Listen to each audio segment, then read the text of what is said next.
নমস্কার বন্ধুরা, সুস্মিতার গল্পের আসরে আপনাদের স্বাগত। হাঁসফাঁস করা এই তীব্র গরমে আশা করি আপনারা সকলেই ভালো আছেন, সুস্থ আছেন। আমি আজকে একটা হাসির গল্প নিয়ে এসে হাজির হয়েছি। হাসির গল্পটির নাম অশ্বত্থামা হত ইতি। লেখক শিবরাম চক্রবর্তী।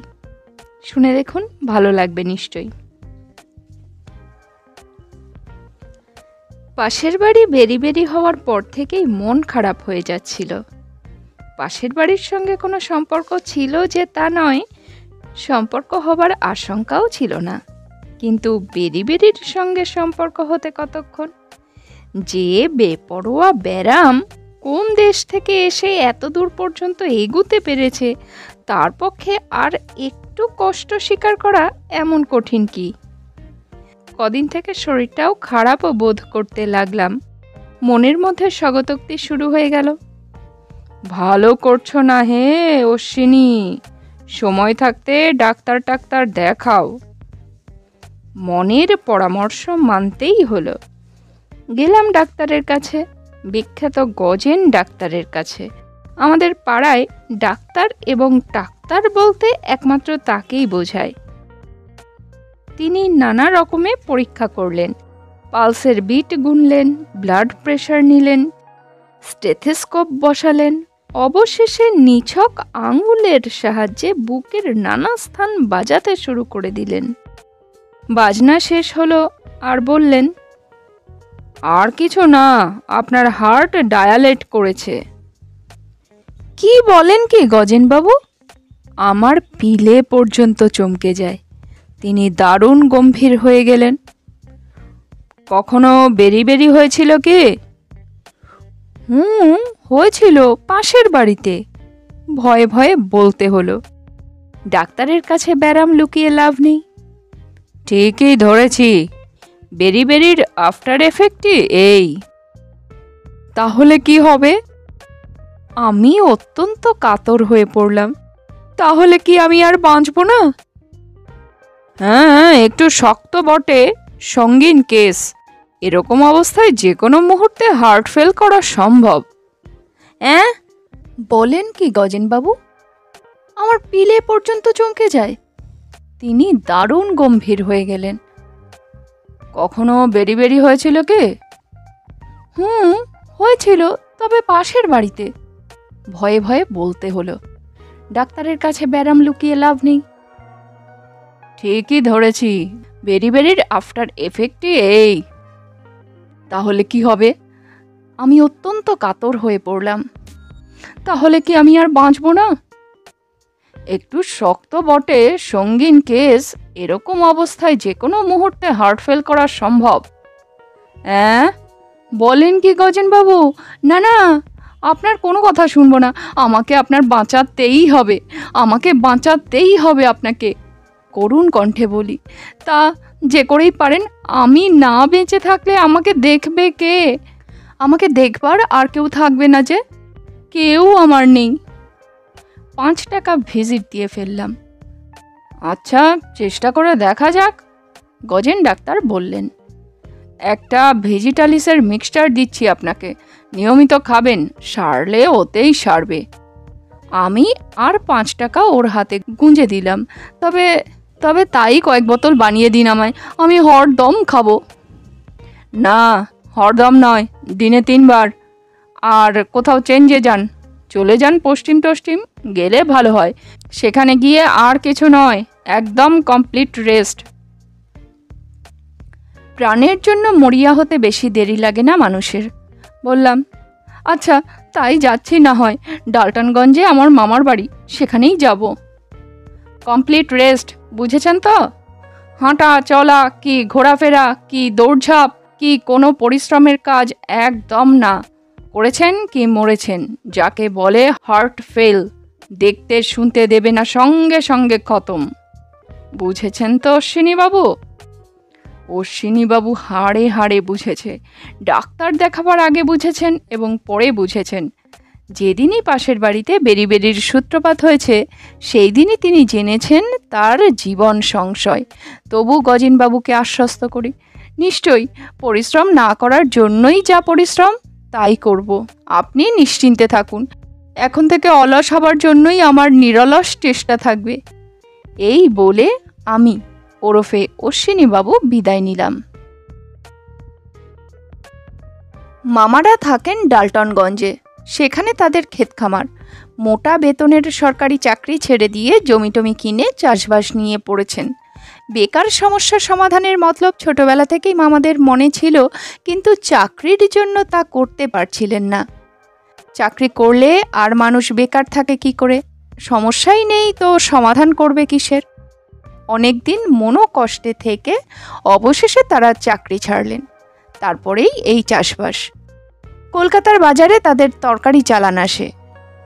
সরকারি চাকুরির গর্বে অনেককে গর্বিত হতে দেখেছি, কিন্তু তরকারির গর্ব কেবল আমার মামাদের। একচেটে ব্যবসা, অনেকদিন থেকেই শোনা ছিল, দেখার বাসনাও ছিল। এবার এই রোগের অপূর্ব সুযোগে ডাল্টনগঞ্জে গেলাম। মামার বাড়িও যাওয়া হলো, চেঞ্জে যাওয়াও হলো, এবং চাই কি তাদের তরকারির সাম্রাজ্য চোখেও দেখতে পারি, চেখেও দেখতে পারি। পারি হয়তোবা। মামারা আমাকে দেখে মহা খুশি হয়ে ওঠেন। বেশ বেশ, এসেছো যখন তখন থাকো কিছুদিন, বড় মামা বললেন। থাকবই তো, পায়ের ধুলো নিতে নিতে বলি। চেঞ্জের জন্যই তো এলাম। মেজো মামা বললেন, এসেছো ভালোই করেছো, এতদিন পটলের একটা ব্যবস্থা হলো। ছোট মামা সায় দেন, হ্যাঁ, একটা দুর্ভাবনাই ছিল, যাক তা ভালোই হয়েছে। তিন মামাই যুগপৎ ঘাড় নাড়তে থাকেন। বুঝলাম, মামাতো ভাইদের কারোর গুরুভার আমায় বহন করতে হবে, হয়তো তাদের পড়াশোনার দায়িত্ব নিতে হবে। তা বেশ তো, ছেলে পড়ানো এমন কিছু শক্ত কাজ নয় যে হার্ট ফেল হয়ে যাবে। গুরুতর পরিশ্রম কিছু না করলেই হলো। টিউশনির যেগুলো শ্রমসাধ্য অংশ, পড়া নেওয়া, ভুল করলে শোধরাবার চেষ্টা করা, কিছুতেই ভুল না শোধরালে শেষে পাখা পেটা করা এবং মাস ফুরোলে প্রাণপণে বেতন বাগানো। এখন থেকে এগুলো বাদ দিতে সতর্ক থাকলাম। হ্যাঁ, সাবধানেই থাকবো রীতিমতো, যাতে কাঠো মোলবার কষ্ট স্বীকারটুকুও করতে না হয়। বরঞ্চ প্রশ্রয়ই দেব পটলকে। যদি পড়াশোনায় ফাঁকি দিতে থাকে কিংবা কাঠফাটা রোদ জেগে উঠলেই ওর যদি ডাঙ্গুলি খেলার প্রবৃত্তি জেগে ওঠে, ভেগে পড়তে চায়, আমার উৎসাহই থাকবে ওর তরফে। ভাতৃপ্রীতি আমার যতই থাক, প্রাণের চেয়ে পটল কিছু আমার আপনার নয়। তাই মামাতো পটলই কি আর মাস্তুতো পটলই কি। মামাতো ভাইদের সঙ্গে মোলাকাত হতে দেরি হলো না। তিনটে ডান পিটে বাচ্চা, মাথা পিছু একটি করে গুনে দেখলাম। এর মধ্যে কোনটি পটল বাজিয়ে দেখতে হবে। আলাপ শুরু করা গেল। তোমার নাম কি খোকা? রামটানাঠান। সে আবার কি? পরিচয়ের সূত্রপাতেই পিলে চমকে যায়, আবার দ্বিতীয় জনের অযাচিত জবাব আসে, আমার নাম ভট্টি দাস হো। আমার তো দম আটকাবার জোগাড়। বাঙালির ছেলের এসব আবার কি নাম, এমন বিদঘুটে? এরকম বদনাম কেন বাঙালির? বড় মামা পরিষ্কার করে দেন, যে দেশে থাকতে হবে সেই দেশের দস্তুর মানতে হবে না? তা নইলে বড় হয়ে এরা এখানকার 10 জনের সাথে মিলেমিশে খাবে কি করে, মানিয়েই বা চলবে কি করে? মেজো মামা বললেন, এসব বাবা ডালটনি নাম, যে দেশের যা দস্তুর। ছোট মামা বললেন, এখানকার সবাই বাঙালিকে বড় ভয় করে। আমরা ব্যবসা করতে এসেছি, যুদ্ধ করতে আসিনি তো, তাই এদের পক্ষে ভয়ঙ্কর বাঙালি নাম সব বাদ দিয়ে এদেশি সাদাসিধে নাম রাখা। তৃতীয়টিকে প্রশ্ন করতে আমার ভয় করে। তুমি তবে পটল? ছেলেটির দিক থেকে একটা ঝটকা আসে। আমার নাম গিধৌড়বা। হার্ট ফেলের একটা ভীষণ ধাক্কা ভয়ানকভাবে কেটে যায়। পকেট থেকে বের করে চট করে এক দাগ ভিজিটালিস খেয়ে নি। পটল তবে কার নাম? তিনজনেই ঘাড় নাড়ে। জানি না তো। তোমারা নাম কে আজি? জিজ্ঞেস করে ওদের একজন। আমার নাম আমার নাম আমতা আমতা করে বলি, আমার নাম শিবরাম ঠানাঠান।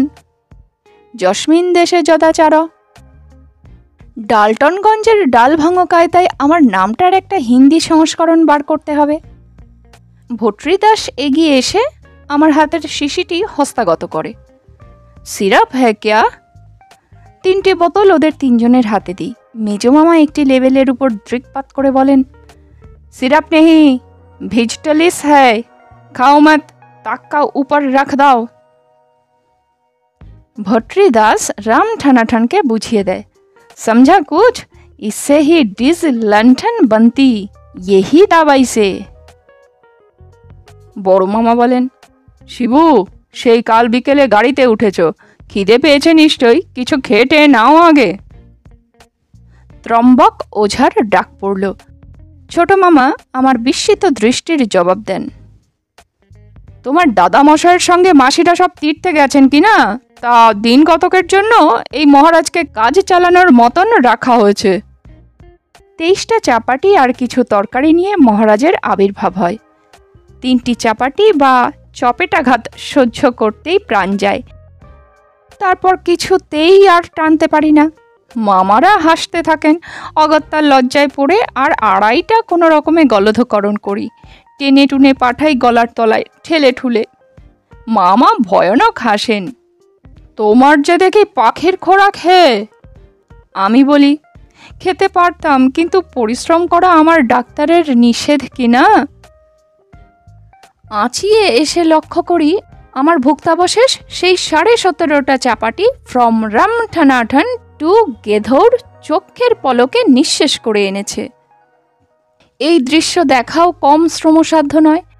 তৎক্ষণাৎ আর এক দাগ ভিজিটালিস খেতে হয়। বড় মামা বললেন, চলো একটু বেরিয়ে আসা যাক, নতুন দেশে এসেছ, জায়গাটা দেখবে না, বলে আমাকে টেনে নিয়ে চলতে থাকেন। অনিচ্ছা সত্ত্বেও বেরোতে হয়। ডাক্তারের মতে বিশ্রাম দরকার, একেবারে কমপ্লিট রেস্ট। কিন্তু মামারা রেস্ট কাকে বলে জানেন না। আলস্য ওদের 2 চোখের বিষ। নিজেরা অলস তো থাকবেনই না, অন্য কাউকেও থাকতে দেবেন না। সারা ডালটনগঞ্জটা ঘুরলাম, অনেক দ্রষ্টব্য জায়গা দেখা গেল, যা দেখবার কোনো প্রয়োজনই আমার ছিল না কোনোদিন। পুরো 3.5 ঘন্টায় পাক্কা 11 মাইল ঘোরা হলো। প্রতি পদক্ষেপেই মনে হয় এই বুঝি হার্ট ফেল করলো, কিন্তু কোনো রকমে আত্মসংবরণ করে ফেলি। কি যে করি আমি নিজেই বুঝতে পারি না। বাড়ি ফিরে এবার 42টা চাপাটির সম্মুখীন হতে হয়। পাখির খোরাক বলে আমাকেই সব থেকে কম দেওয়া হয়েছে। পরে খাবো জানিয়ে এক ফাঁকে ওগুলো ছাদে ফেলে দিয়ে আসি। একটু পরে গিয়ে দেখি তার চিহ্ন মাত্র নেই। পাখির খোরাক তাহলে সত্যি? খাবার পর শোবার আয়োজন করছি। বড় মামা বললেন, আমাদের ক্ষেত খামার দেখবে চলো। ছোট মামা বললেন, দিবানিদ্রা খারাপ, ভারী খারাপ, ওতে শরীর ভেঙে পড়ে। আমি বলি, আজ আর না, কাল দেখব। তবে চলো দোহাতে গিয়ে আখের রস খাওয়া যাক।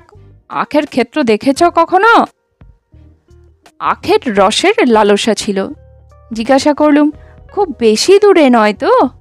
আরে দূর কিসের, কাছেই তো, 2 কদম মোটে। কদবে কদম হয় জানি নে, পাক্কা 14 মাইল হাঁটা হলো, চোখে কদম ফুল দেখছি। তবু শুনি, এই কাছেই, এসে পড়লাম বলে। প্রাণের আশা ছেড়েই দিয়েছিলাম। মামার পাল্লায় পড়লে প্রাণ প্রায়ই থাকে না, রামায়ণ মহাভারতে তার প্রমাণ আছে। আরও 2 মাইল পরে দেহাত। আখের রস খেয়ে দেহ কাত করলাম। আমার অবস্থা দেখে মামাদের করুণা হলো বোধহয়। দেহাতি রাস্তা ধরে এক্কা যাচ্ছিল একটা, সেটাকে ভাড়া করে ফেললেন। এক্কায় কখনো চড়িনি, কিন্তু চাপবার পর মনে হলো এর চেয়ে হেঁটে ফেরাই ভালো ছিল। এক্কার এমনি বিপদ যে প্রতি মুহূর্তে আমি আকাশে উদ্ধৃত হতে লাগলাম। এ যাত্রায় এতক্ষণ টিকে থাকলেও ধাক্কায় এবার গেলাম নির্ঘাত। সজ্ঞানে এক্কা প্রাপ্তির আর দেরি নেই, টের পেলাম বেশ। বাড়ি ফিরতে ফিরতে রাত হয়ে গেল। এক্কায় যতক্ষণ এসেছি তার 2/3 সময় আকাশে আকাশেই ছিলাম, এ কথা বলতে পারি। কিন্তু সেই আকাশের ধাক্কাতেই সারা গায়ে দারুণ ব্যথা। হাড় পাঁজরা যেন ভেঙে গুড়িয়ে ঝরঝরে হয়ে গেছে বোধ হতে লাগলো। 33টা চাপাটির মধ্যে 3.25 আত্মসাৎ করে শুয়ে পড়লাম। কোথায় রামলীলা হচ্ছিল মামারা দেখতে গেলেন, আমায় সঙ্গে যেতে সাধলেন, বারবার অভয় দিলেন যে 1 কদমের বেশি হবে না। আমি কিন্তু ঘুমের ভান করে পড়ে থাকলাম। ডালটনি ভাষায় 1 কদম মানে যে 21 মাইল তা আমি ভালো রকমই বুঝেছি। আলাদা বিছানা ছিল না, একটিমাত্র বড় বিছানা পাতা, তাতেই ছেলেদের সঙ্গে শুতে হলো। খানিকক্ষণে বুঝতে পারলাম যে হ্যাঁ, সৌরজগতেই বাস করছি বটে। আমার আশেপাশে 3টি ছেলে যেন 3টি গ্রহ, তাদের কক্ষ পরিবর্তনের কামাই নেই। এই যেখানে একজনের মাথা দেখি, একটু পরেই দেখি সেখানে তার পা, খানিক বাদেই পা বা মাথার কোনোটাই দেখতে পাই না। তারপরেই অকস্মাৎ কোনো একটার সঙ্গে আমার দারুণ সংঘর্ষ লাগে, চটকা ভেঙে যায়। আহত স্থানে শুশ্রূষা করতে থাকি, কিন্তু ওদের কারোর নিদ্রার বিন্দু মাত্র ব্যত্যয় ঘটে না। ঘুমের ঘোরে যেন বোঁ বোঁ করে ঘুরছে ওরা। আমিও যদি ওদের সঙ্গে ঘুরতে পারতাম তাহলে বোধহয় তাল বজায় থাকতো, ঠোকাঠুকি বাঁধার সম্ভাবনাও কমতো কিছুটা। কিন্তু মুশকিল, এইভাবে ঘুরতে গেলে আমার ঘুমানো ভালো হয় না, আমার ঘুমানোই হয় না। আর ঘুমিয়ে পড়লে ঘোরার কথা একদম ভুলে যাই। ছেলেগুলোর দেখছি পা দিয়েও বক্সিং করা বেশ অভ্যাস আছে, এবং সবসময় not to hit below the belt এর নিয়ম মেনে চলে বলেও মনে হয় না। নাক এবং দাঁত খুব সতর্কভাবে রক্ষা করছি। ওদের ধাক্কায় কখন যে দেহচ্যুত হয় কেবল এই ভয়, ঘুমানোর দফা তো রফা। ভাবছি চৌকিদারিতে আর কাজ নেই, মাটিতে নেমে শটান জমিদার হয়ে পড়ি। প্রাণ হাতে নিয়ে এমন করে ঘুমানো যায় না, পোষায় না আমার। এদিকে 2টো তো বাজে, নিচে নেমে শোবার উদ্যোগ করছি। এমন সময় নেপথ্যে মামাদের শোরগোল শোনা গেল। রামলীলা দেখে 2:30 বাজিয়ে ফিরছেন এখন অগত্যা। মাটি থেকে পুনরায় প্রমোশন নিতে হলো বিছানায়। মামারা আমাকে ঘুম থেকে জাগালেন। তারপর ঝাড়া 2 ঘন্টার রামলীলার গল্প চলল। হনুমানের লম্পঝম্প 3 মামাকেই ভারী খুশি করেছিল, সে সমস্তই আমাকে শুনতে হলো। ঘুমে চোখের পাতা জড়িয়ে আসছিল, কেবলই হুঁ হাঁ দিয়ে যাচ্ছিলাম। হঠাৎ এক মামা আমাকে প্রশ্ন করে বসলেন, আচ্ছা, হনুমানের বাবা কে জানো তো শিবরাম? ঘুমের ঝোঁকে ইতিহাসটা ঠিক মনে আসছিল না। হনুমান প্লুরাল হলে মামাদের নাম করে বলে দিতাম, সিঙ্গুলার অবস্থায় কার নাম করি? সংকোচের সাথে বললাম, জাম্বুবান নয় তো? বড় মামা বললেন, পাগল। মেজ মামা বললেন, আরে যা আমরা নিঃশ্বাসে টানছি তাই। ও, এতক্ষণে বুঝেছি। হঠাৎ আমার বুদ্ধি খুলে যায়, বলে ফেলি চট করে, ও যত রোগের জীবাণু। বড় মামা আবার বলেন, পাগলা। উহু হু। মেজ মামাও আমায় দমিয়ে দেন, বলেন, না ওসব নয়, জীবাণু টিবাণু না। তা জীবাণু টিবাণুও না? তাহলে কি তবে? আমার তো ধারণা ছিল ওইসব প্রাণীরাই আমাদের শ্বাস প্রশ্বাসে যাতায়াত করে। আমি দীর্ঘ নিঃশ্বাস ছেড়ে বলি, ছোট মামা বলেন, পবনদেব। সাক্ষাৎ পবনদেবকে নিঃশ্বাসে টানছি, এই কথা ভাবতে ভাবতে কখন ঘুমিয়েছি কিংবা হয়তো ঘুমোইনি। বড় মামা আমাকে টেনে তুললেন, ওঠো ওঠো, 4টে বেজে গেছে, ভোর হয়ে এলো, হাত মুখ ধুয়ে নাও, চলো বেরিয়ে পড়ি। আমরা সকলেই প্রাতঃভ্রমণ করি রোজ, তুমিও বেরোবে আমাদের সঙ্গে। মেজ মামা বললেন, বিশেষ করে চেঞ্জে এসেছো যখন, হাওয়া তো বদলাতে এসেছ। ছোট মামাও সায় দেন, ডালটনগঞ্জের হাওয়াই হলো আসল। হাওয়া খেতে এসে হাওয়াই যদি না খেলে কি? চোখে মুখে জলের ছিটে দিয়ে মামাদের সঙ্গে বেরিয়ে পড়লাম। 7.5 মাইল হাঁটবার পর বড় মামা দুধারে যত দূর যায় বাহু বিস্তার করলেন, এই সব আমাদের জমি। যত দূর চোখ যায় জমি, কেবল জমিই চোখে পড়ে। মেজ মামা বললেন, এবার যা আলু ফলেছিল তা যদি দেখতে, পটলও খুব হবে এবার। ছোট মামা ঘাড় নাড়েন, আমরা সব নিজেরাই করি তো, জনমজুরের সাহায্য নিই না। স্বাবলম্বনের মতো আর কি আছে? গতবারে আমরা 3 ভাইয়ে তুলে কুলিয়ে উঠতে পারলাম না, প্রায় 2.5 লক্ষ পটল এঁচড়েই পেকে গেল। বিলকুল বরবাদ। পাকা পটল তো চালান যায় না, কে কিনবে? বড় মামা দীর্ঘ নিঃশ্বাস ছাড়েন। তবুও তো প্রত্যেকে 10 লাখ করে তুলেছিলাম। মেজ মামা আশ্বাস দেন, যাক, এবার আর নষ্ট হবার ভয় নেই। ভাগ্নেটা এসে পড়েছে, বাড়তি ভাগটা ওই তুলতে পারবে। ছোট মামা বললেন, কিন্তু এবার পটল ফলেছেও 1.5। তা পারবে, জোয়ান ছেলে, উঠে পড়ে লাগলে ও আমাদের ডবল তুলতে পারবে, পারবে না? বলে বড় মামা আমার পিঠ চাপড়ালেন। পৃষ্ঠপোষকতার ধাক্কা সামলে ক্ষীণ স্বরে বলি, পটলের সিজনটা কবে? আর কি, দিন 7 পরেই পটল তোলার পালা শুরু হবে। ছোট মামার কাছে ভরসা পাই। 14 মাইল হেঁটে টলতে টলতে বাড়ি ফিরি। ফিরেই ভিজিটালিসের অন্বেষণে গিয়ে দেখি 3 বোতলই ফাঁকা। গিধৌরকে জিজ্ঞাসা করি, কা হুয়া? গিধৌর জবাব দেয়, ও দননে খা ডালা। ভট্টরিদাস প্রতিবাদ করে, नहीं जी, वो भी खाया, आपको ভিজিটালিস वो भी খাইস। কেবল খাইস নয়, আমাকেও খেয়েছে। মাথায় হাত দিয়ে বসে পড়ি। এই দারুণ পরিশ্রমের পর এখন কি করে হার্ট ফেলের হাত থেকে বাঁচি? আত্মরক্ষা করি কি করে আপনার? গজেন ডাক্তারকে চিঠি লিখতে বসলাম। কাল এসে অবধি আদ্যপান্ত সব ইতিহাস সবিশেষে জানাই। ভিজিটালিস নেই, ভালোই হয়েছে। আমার আর বাঁচবার সাধও নেই। বাঁচতে গেলে আমায় পটল তুলতে হবে। 1-8টা নয়, 3.5 লাখ পটল, তার বেশিও হতে পারে, তুলতে হবে আমাকে। পত্রপাঠ এমন একটা ওষুধ চট করে পাঠাবেন যাতে এই পটল তোলার হাত থেকে নিষ্কৃতি পাই এবং সঙ্গে সঙ্গে আমার হার্ট ফেল করে। এ পর্যন্ত যা দারুণ খাটুনি গেছে, তাতেও যখন আমাদের ডায়ালেটেড হার্ট আমার ফেল করেনি, তখন ওর ভরসা আমি ছেড়েই দিয়েছি। ওর ওপর নির্ভর করে বসে থাকা যায় না। 3.5 লাখ পটল তোলা আমার সাধ্য নয়। তার চেয়ে আমি একবার একটি মাত্র পটল তুলতে চাই। পটলের সিজন আসার ঢের আগেই যখন মরবার আশা নেই, বাঁচবারও ভরসা নাস্তি, তখন এ জীবন রেখে কি লাভ? ইতি মরণাপন্ন কিংবা জীবনাপন্ন, বিনীত ইত্যাদি। 1 সপ্তাহ গেল, 2 সপ্তাহ কেটে গেল, তবু ডাক্তারের কোনো জবাব নেই, ওষুধ পাঠাবার নাম নেই। কাল সকাল থেকে পটল পর্ব শুরু হবে ভেবে এখন থেকেই আমার হৃদকম্প আরম্ভ হয়েছে। এঁচে রেখেছি মামারা রাত্রে রামলীলা দেখতে গেলেই সেই সুযোগে কলকাতার গাড়িতে শটকান দেব। কলকাতায় ফিরেই গজেন ডাক্তারের কাছে ছুটি। গিয়ে দেখি কম্পাউন্ডার 2 জন গালে হাত দিয়ে বসে আছে। রোগীপত্তর কিচ্ছু নেই। জিজ্ঞাসা করলাম, গজেনবাবু আসেনি আজ? কোথায় তিনি? 2-3 বার প্রশ্নের পর অঙ্গুলি নির্দেশে জবাব পাই, ও ওই বাড়ির তেতলায় গেছেন রোগী দেখতে বুঝি?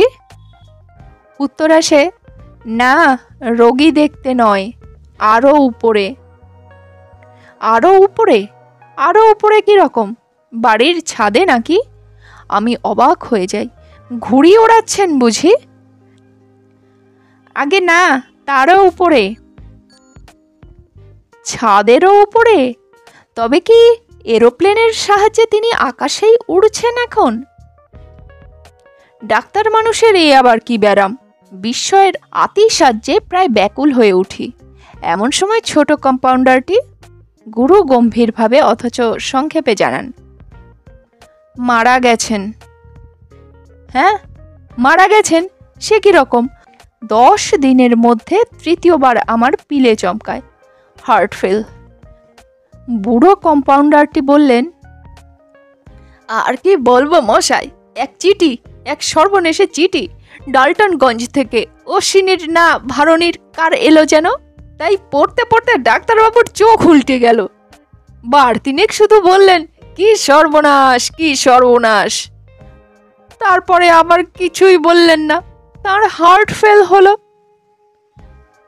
নিজের পাড়ায় যতটা অপরিচিত থাকা যায়, এই জন্যই গজেন ডাক্তারের কাছে আমি অশ্বিনী রূপ ধারণ করেছিলাম। আজ সেই ছদ্মনামের মুখোশ আর খুললাম না। নিজের কোনো পরিচয় না দিয়েই বাড়ি ফিরলাম। একবার ভাবলাম, বলি যে এই সংকট মুহূর্তে ডাক্তারবাবুকে এক ডোজ ভিজিটালিস দেওয়া উচিত ছিল, কিন্তু এখন আর বলে কি লাভ। আর কি বলবো আর কি বলবো মশাই,